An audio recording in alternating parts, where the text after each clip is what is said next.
c'est le temps du vlog d'Amélie. On parle du bien-être des animaux selon les différentes températures. Salut tout le monde, c'est Amélie. Aujourd'hui, je suis avec Stéphanie de la Société protectrice des animaux et Violette.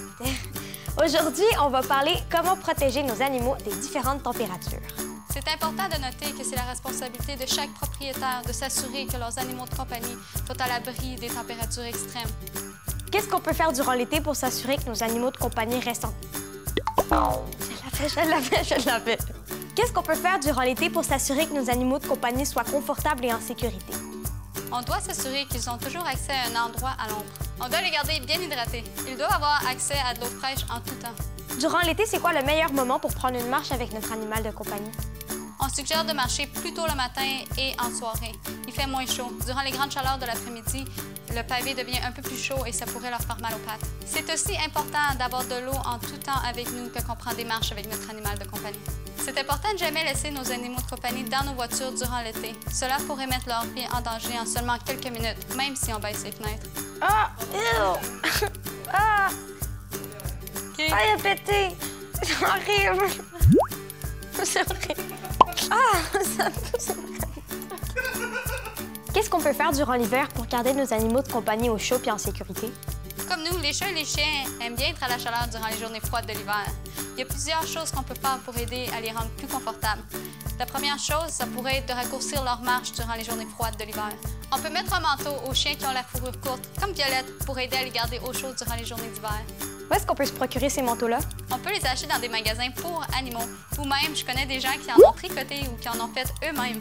Il est important que le vêtement soit de la bonne grandeur pour s'assurer que le chien est bien confortable. Est-ce qu'on peut mettre d'autres accessoires à nos animaux pour s'assurer... pour les protéger du froid? Est-ce qu'on peut mettre d'autres accessoires à nos animaux pour les protéger du froid? Oui, on peut leur mettre des petites bottes. Et si votre chien porte pas de bottes, c'est important de leur laver les pattes une fois qu'on rentre à la maison. Pourquoi il faut leur laver les pattes? C'est pour enlever le sel et le sable qui s'est accumulé sous leurs pattes durant les marches. Est-ce que tu aurais des exemples de manteaux pour animaux à nous montrer? Oui, en voici quelques exemples. Voici un petit gilet qui a été tricoté. C'est parfait pour une journée froide d'automne, mais pas assez chaud pour les grandes journées d'hiver. Comme vous pouvez voir, celui-ci serait parfait pour l'hiver. Il est un peu plus épais, donc ça pourrait les protéger du froid. Voici un autre exemple d'un manteau qui serait parfait pour l'hiver. Il peut même protéger sous le ventre du chien. Pourquoi il faut les protéger sur le ventre?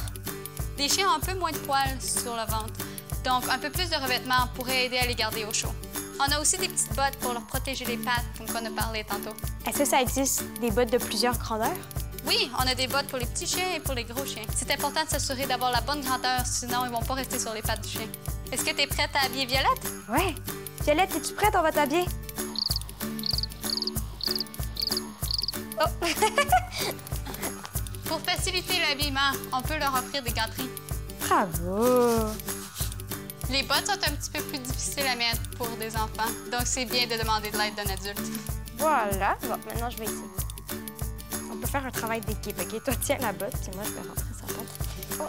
Violette, reviens. OK, moi, tu peux tenir un truc. Voilà. OK, premier essai.